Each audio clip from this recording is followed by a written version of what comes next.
tough, team to play. Red Bull, the way they play, it's never going to be the cleanest. You got to battle, all game long because it's direct. It's first and second balls. It's a ping pong match, and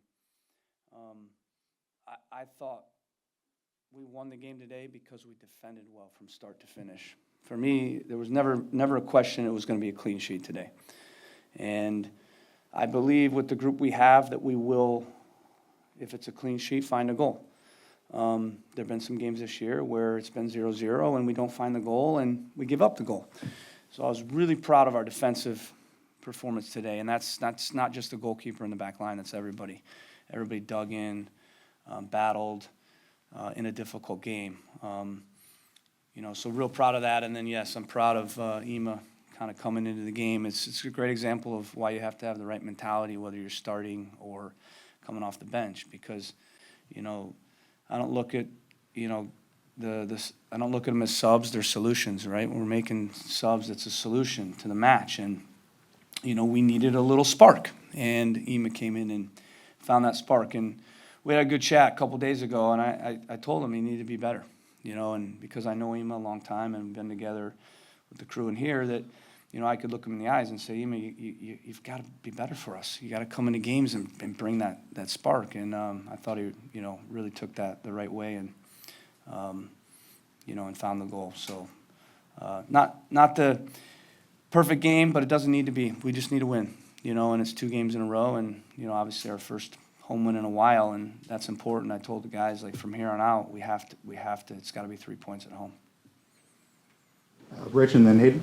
On Thursday, you commented sometimes when they bring in the number 2s, they try harder. Did you see that from the Red Bulls, the players that subbed in? Yeah, I think they played a little more direct, even, which I knew would happen. And they it doesn't matter who you're playing. The defensive part, right, is always going to be there. In some ways, when you don't have a Forsberg or a Morgan or some of these guys that are a little more footballers and a little more talented, the other guys come in and fly around a little bit more, and they have a lot to prove, right? They want to prove that that they're capable. So I thought it was a typical Red Bull game, probably more similar to the way they play in past years, whereas with their top guys they play a little bit more. Which has made them a difficult opponent, this year for teams. I know you talked about the things from a defensive standpoint tonight, but Arriaga also has, I guess, the hockey assist on the goal with a nice pass into Carlos. So just talk about what he adds to you defensively, but also when you're in possession. Yeah, again, him and Ali Oz, excellent. Been great additions for us. And Arriaga, you look at him and you immediately know he's good on the ball. Immediately. If you can't see that, something's wrong. But you also, if you know him, you know he's a good defender. He's a very good defender. You don't have to be fast to be a good defender. He's smart. He positions himself the right way. He reads the game. He knows how to nick a guy. He knows how to get body contact. His timing on headers are good. He's just a proper player. And I thought Dave Romney was excellent today, and I opted to go with him for a few reasons. Obviously, had a good performance the last game, but also I felt because of the way that Red Bull were going to play, very direct, balls in behind, that his athleticism and his aerial play would benefit us today. So thought it was a great performance out of him as well. Can you just talk about the decision to start Ian Harkes? He worked really hard, had a big tackle, tracking back, about his performance tonight. Yeah, we didn't have a lot of options. I thought about changing the system, 4-3-3, float Carlos wide, or maybe even play 3-4-3. I just didn't think that was the right thing to do based on the rhythm we were in, and so I wanted to keep continuity, and I felt like Ian had been training really well.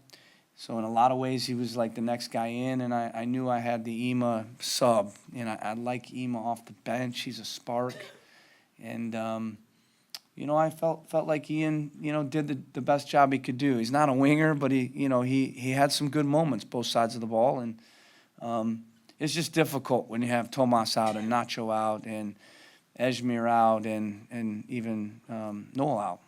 So it was either start Ema and play the same system, which would meant Dylan would have had to move to the right, and he's better on the left, and I opted to, just keep continuity in every other position and go with another guy that I felt could help us soccer-wise. Okay, so Sean back here, and then we'll go to Sam. Looked like Mark Anthony K picked up an injury in stoppage time. Did you know what happened there, and did you get a sense of? I think he what just it was? got a knee knock. I think it's fine. He'll be fine, yeah.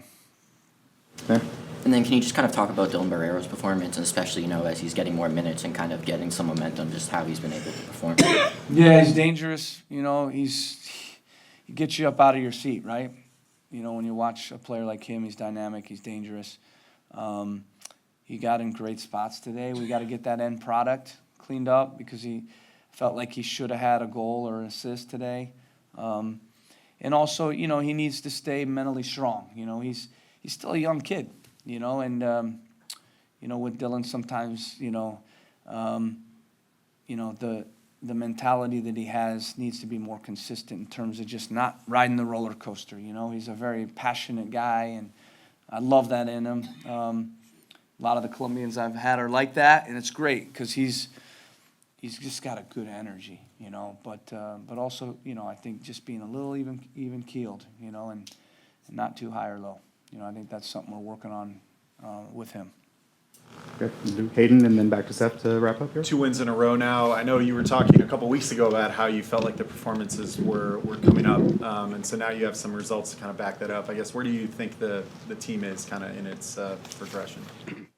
Yeah, I didn't think we played as well today as we did against New York City or Nashville. I did think there were periods where we really put some good football together.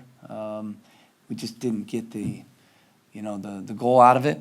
That cutting edge needed to be better, that precision, especially when we get wide and behind their line, and we miss these slides that we work on. We just got to continue to work on it. With Dewan and Nick, they're in great spots to finish the cross, and they just got to get those crosses right. And then there are a few other times where Giacomo's in, or Mark's in end line, where he needed. There's just those little moments that we need to still continue to turn those into goals. It seemed a little bit like the guys were still, adjusting to the turf. It's been a couple weeks since we've played on it.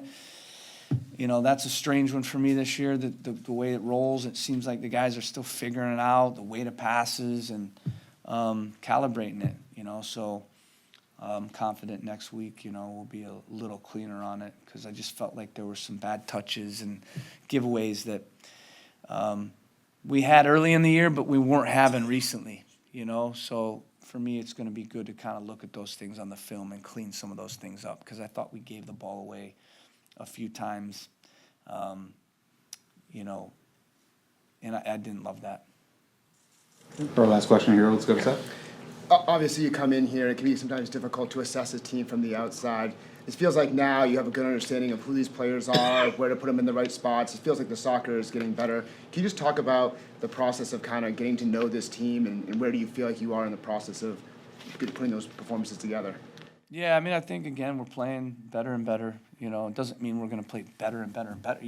There's going to be, you're going to have one game you're a 7, one game you're maybe a 6, one game you're an 8, whatever. But we're putting consistent performances together. I think that's the key. And the biggest key is our mentality's been stronger. And we're finding ways to get results, and that evolution I'm very pleased with. So I think for me, it's unquestionable we're evolving in every aspect. The soccer, the defending, the chance creation for sure. Even we are finding goals. I'd still like us to find a few more. The mentality, everything, the confidence, all that. I know the group very well. I've grown to really love all these guys a lot. We still need a few more pieces here and there, but I'm confident this group can make a run here, and we know we're in a hole. There's no doubt about it. We're in a hole. We got to continue to fight our way out. It's gonna take every game, and it's gonna take till the end of the season. You know, it's gonna be a fight every single week till the end of the year, based on the hole we've been in, and so our guys are ready for that fight. All right, everyone. Thank you. Locker room's gonna be open.